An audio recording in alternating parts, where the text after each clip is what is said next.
Hello, everyone, and welcome to this week's episode of the Ratliff Mandolins Weekly Production Diary.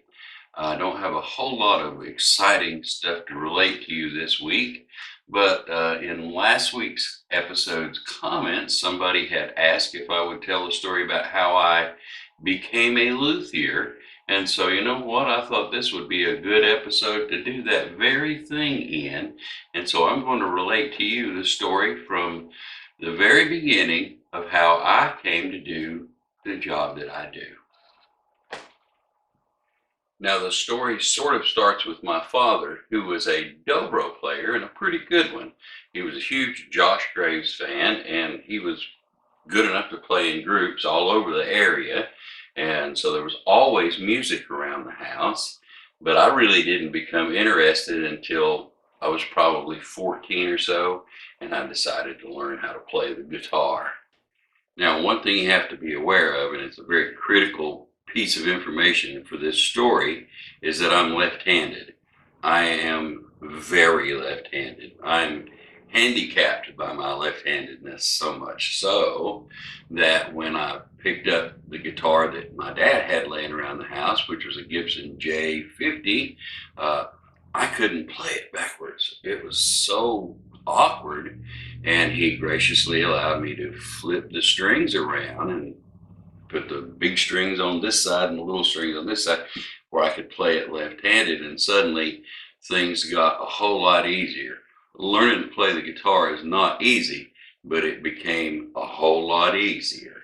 So I practiced and learned the rhythm parts to all of the Josh Graves dobro songs that my dad knew.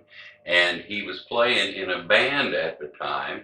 And eventually I got good enough to, at their practice sessions, sit back out of the way and keep up with them playing the chords.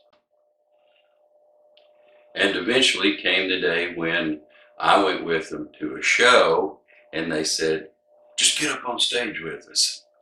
No, no. Yeah, get up there and you can just stand in the back and play rhythm. And I did that very thing. And it wasn't long before I was kind of getting up on stage with them more and more and more. And as with every other band that I've ever seen or been around, personnel changes, and some of them they'll break up and this or that. But that band eventually broke up, and my dad and I started a band with a couple of other fellows that we knew, and we played around the area for probably 2 or 3 years in this band until that band as well broke up.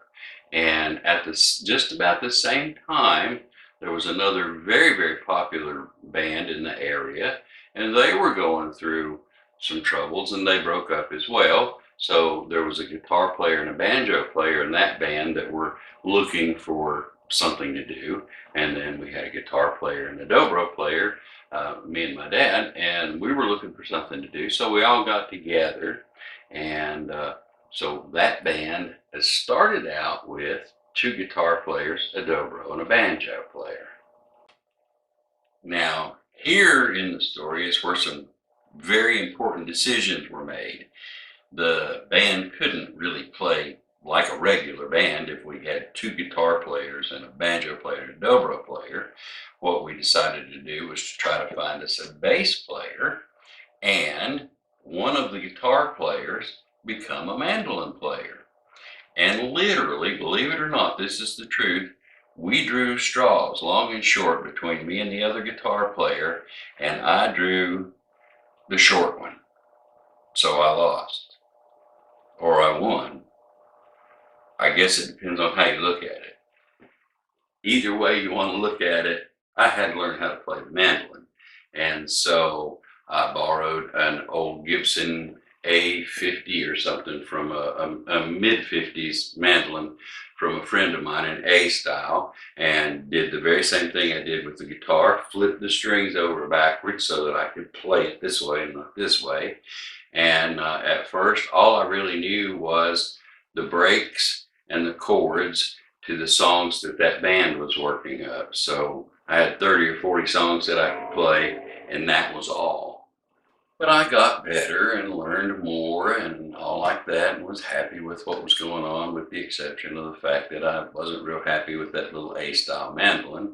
So the other guitar player, the fellow that got to continue to play the guitar in that band, knew Wayne Henderson, who is a very famous builder around here, and builds guitars mostly, but builds a few F-style mandolins here along. And we all loaded up one day, me and the other guitar player, and we rode up to Wayne Henderson's place and talked to him about building me a brand new left-handed F-style mandolin. And Wayne agreed to do that. And so it wasn't too long before I was a thrilled, proud owner of a F-style mandolin, left-handed, built especially for me. Now, I have to tell you that when we went up there, I got to see Wayne's wood shop. At that time, he was in a little, what used to be a country store back in the day. And so it was kind of cramped and tight and everything. And there was sawdust all over the floor. And it was just a fascinating place. And so I kind of fell in love with the whole idea of, wow, you can build an instrument. It doesn't have to come from a factory. So I decided to try my hand at it as well. The first thing that I actually tried to build was a fiddle. I had bought one at a yard sale or something for 20 bucks at the time, and decided, well, I'll see if I can copy that thing. Now, I have to admit it's been lost in time, but it was a miserably poor representation of a fiddle.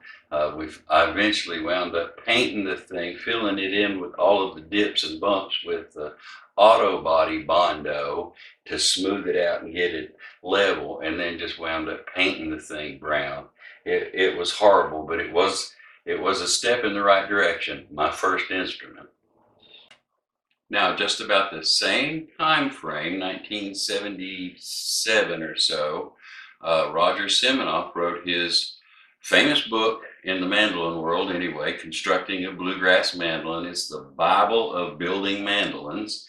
And I immediately ordered a copy and read it through probably 3 or 4 times. Just got to the last page, went right back to the first page and read it again.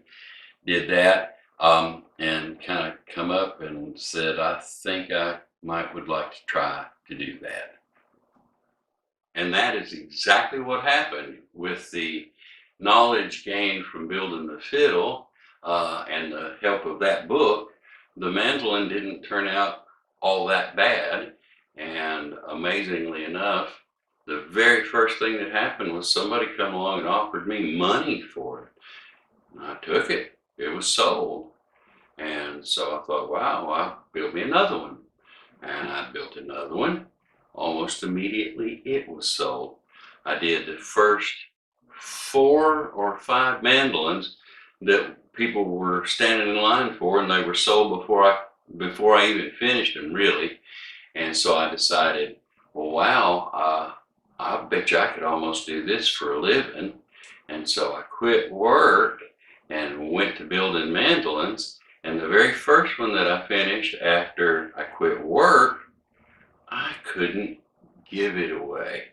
Nobody was interested. It sat there, and I went to, all of the jam sessions showing it off and everything.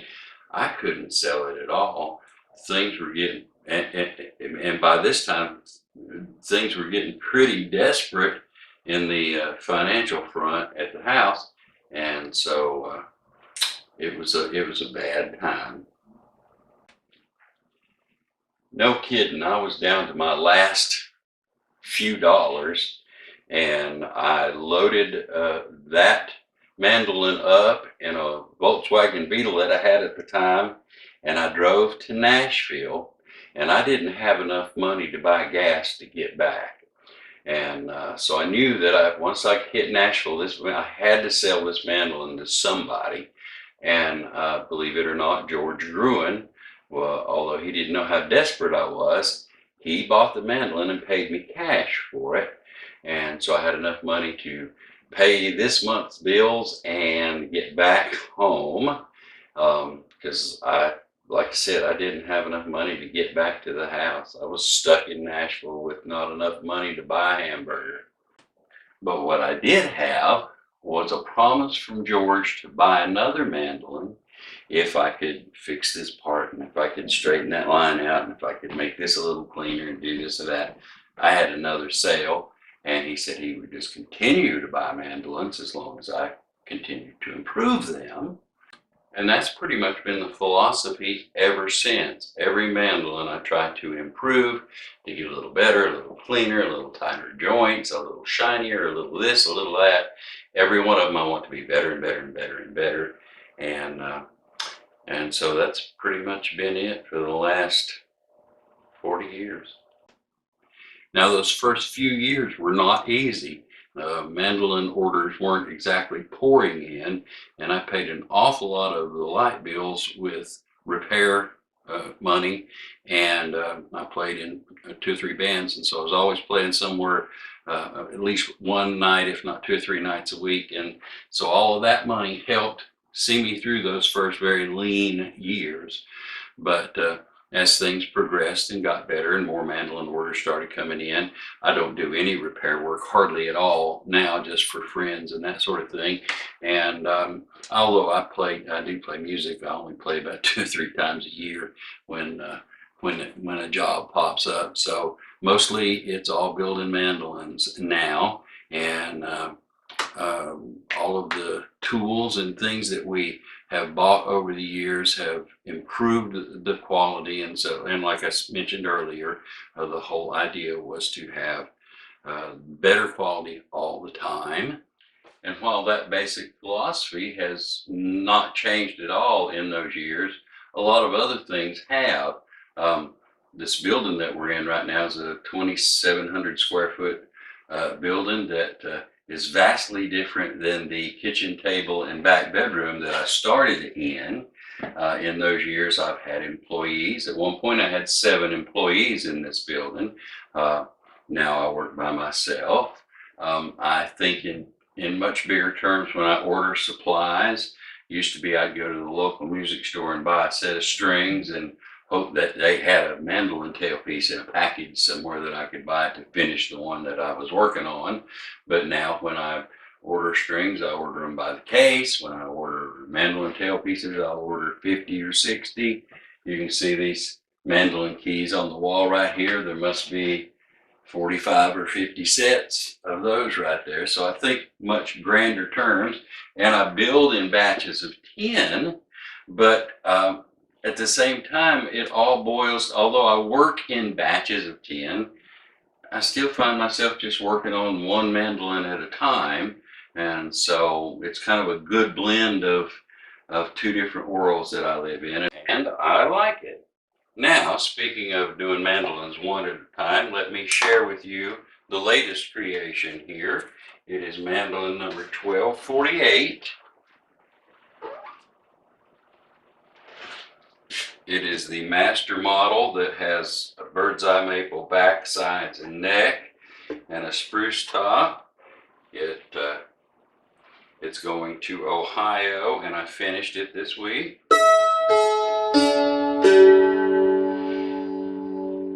And also this week, we shipped out mandolin number 4, which became number 1247. And it's on its way right now to its new home in California. And so that's where we're at with those 2 mandolins. And that is where we're going to close this video off. I'd like to say thank you so very much for being with me this week, and I'll look for you next week on the next episode of the Ratliff Mandolins Weekly Production Diary. Hope to see you then.